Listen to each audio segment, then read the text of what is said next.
بسم اللہ الرحمن الرحیم۔ آج ہم انشاءاللہ غسل سے متعلق کچھ احکام پڑھیں گے، چونکہ ہمارے ابھی طہارت کا ہی باب چل رہا ہے۔ غسل کب فرض ہوتا ہے اور غسل کا طریقہ کیا ہے؟ رسول اللہ صلی اللہ علیہ وسلم نے فرمایا ان اللہ لا یستحی من الحق، اللہ تعالی حق بات کو بیان کرنے سے حیا نہیں کرتے۔ تو غسل کے جو مسائل ہیں ان میں بھی بعض دفعہ کچھ ایسی باتیں آتی ہیں جو بظاہر حیا کے خلاف ہیں، لیکن علم کی ایک بات ہے، سیکھنے اور سکھانے میں حیا اگر کریں گے تو پھر ظاہر ہے ساری زندگی جاہل ہی رہے گا انسان۔ اور غسل کے مسائل سیکھنا اس لیے ضروری ہے کہ غسل جب فرض ہوتا ہے تو جب تک مکمل غسل نہ ہو آپ کی نماز ادا نہیں ہوتی۔ رسول اللہ صلی اللہ علیہ وسلم نے فرمایا الماء من الماء، حدیث ہے کہ غسل فرض ہوتا ہے خواہش نفس کے ساتھ جسم سے منی خارج ہونے سے۔ مرد پہ غسل کب فرض ہوگا؟ جب اس کے جسم سے شہوت کے ساتھ منی خارج ہو۔ منی بالکل سفید رنگ کی چیز ہے، ایک ہوتی ہے مزی۔ شہوت پیدا ہونے سے اگر کسی کے مرد یا عورت کے صرف رطوبت خارج ہونا شروع ہو گئی، اس سے غسل فرض نہیں ہوتا۔ جب تک مکمل شہوت پوری نہیں ہو جاتی اور مادہ منویہ خارج نہیں ہو جاتا، چاہے احتلام کی صورت میں ہو یا کسی بھی طرح سے ہو۔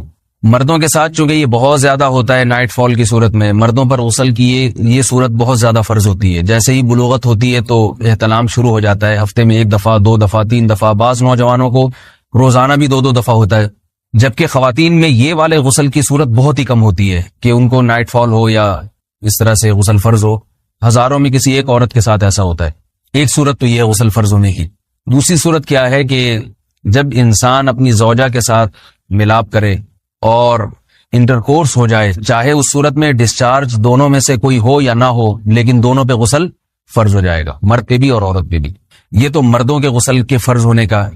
مردوں کے غسل میں ایک چیز یہ بھی ہے کہ اگر آپ نے رات کو نیند کی اور صبح آپ اٹھے اور آپ نے کپڑوں پہ نشان دیکھا، اب آپ کو یہ پتہ نہیں چل رہا کہ یہ منی کا نشان ہے یا مزی کا ہے، تو بھی آپ پر غسل کرنا فرض ہے۔ یہی سمجھا جائے گا کہ یہ آپ خواب میں ڈسچارج ہوئے ہیں۔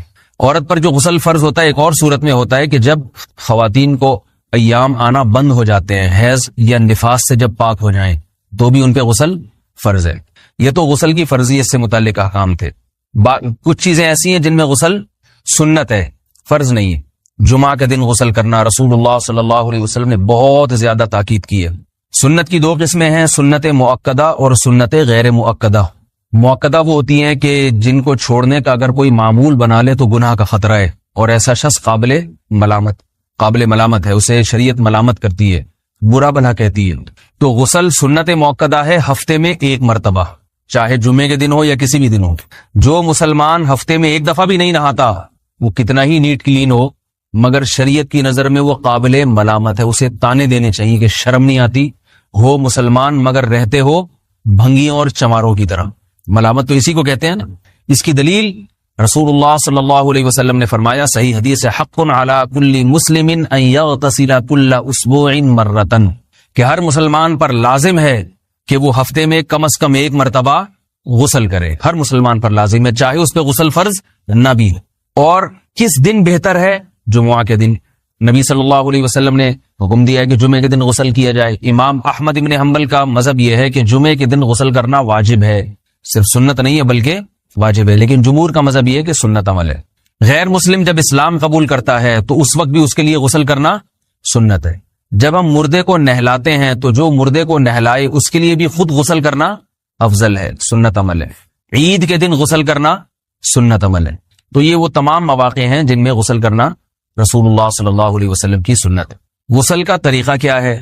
غسل میں 3 چیزیں فرض ہیں، منہ بھر کے قلی کرنا، ناک میں پانی ڈالنا کہ ناک کی جو نرم جگہ ہے یہ اچھی طرح تر ہو جائے، اور پورے جسم پہ 1 مرتبہ پانی بہا دینا کہ جسم میں بال کے برابر جگہ بھی خشک نہ رہے۔ یہ تو ہے فرض، یعنی یہ کام کسی نے کسی بھی طرح سے کر لیا تو غسل ادا ہو جائے گا، چاہے اس کی نیت غسل کی تھی یا نہیں تھی۔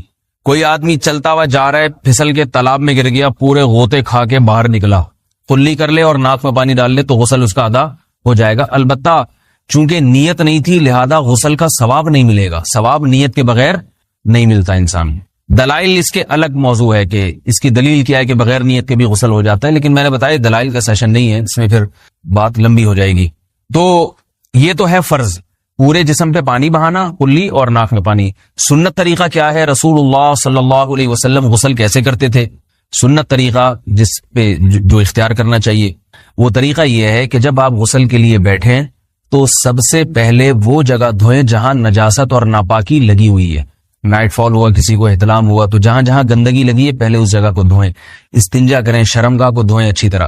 سمجھ رہے ہیں بات کو؟ اس کے بعد ہاتھ دھوئیں اور مکمل وضو کریں جیسے ہم عام حالات میں وضو کرتے ہیں. مکمل وضو کرنے کے بعد دائیں کندھے پہ پانی ڈالا, لیفٹ سائڈ پہ پانی ڈالا. پہلے زمانے میں تو چلو سے غسل ہوتا تھا, ہاتھ دھو لیے تو اب چلو سے پانی لے کے یہاں ڈالا جا رہا ہے, چلو سے پانی لے کے یہاں ڈالا جا رہا ہے, پورے جسم پہ ملا جا رہا ہے, اور چلو سے پانی لے کے 3 دفعہ سر پہ ڈالا جا رہا ہے. تو آج کل چلو ولو تو ہے نہیں, شاور کے نیچے جا کے کھڑے ہو جاتے ہیں.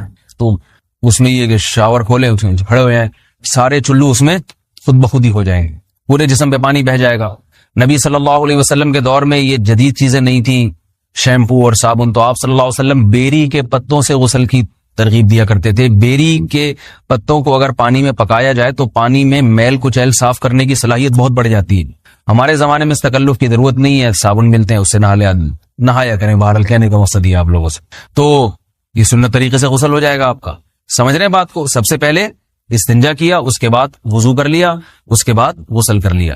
اگر کسی نے غسل میں وضو نہیں کیا اور ویسے ہی پورے جسم پہ پانی بہا دیا تو بھی اس کا وضو خود بخود ہو جائے گا. اس غسل سے وہ نماز پڑھ سکتا ہے, کیونکہ بعض لوگ غسل کرنے کے بعد دوبارہ وضو کر رہے ہوتے ہیں. اس کی ضرورت نہیں ہے, کیونکہ جب غسل کرتے ہیں تو وضو والے اعضاء تو خود بخود اس میں دھل جاتے ہیں.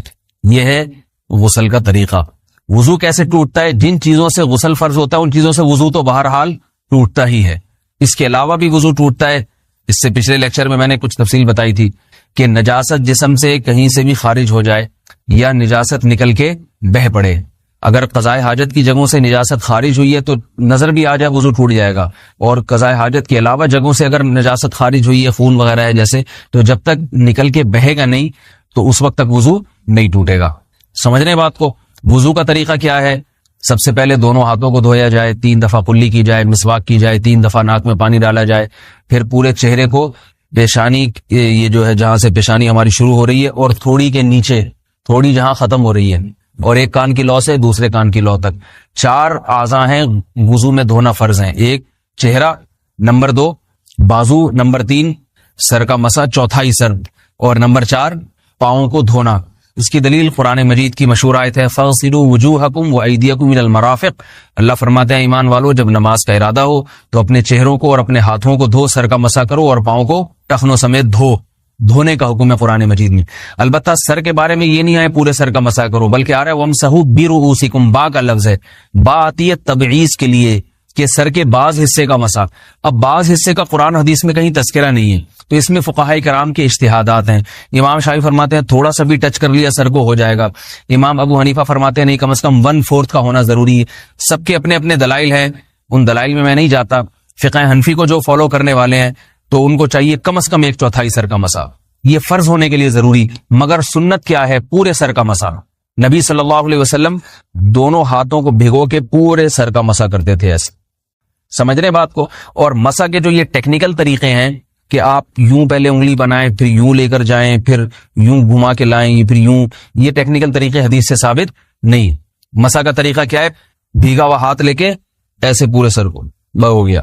پھر حدیث میں یہ بھی ہے کہ یوں لے جاؤ اور یہ بھی ہے کہ 2 واپس بھی لے کر آؤ, دونوں طرح سے ثابت.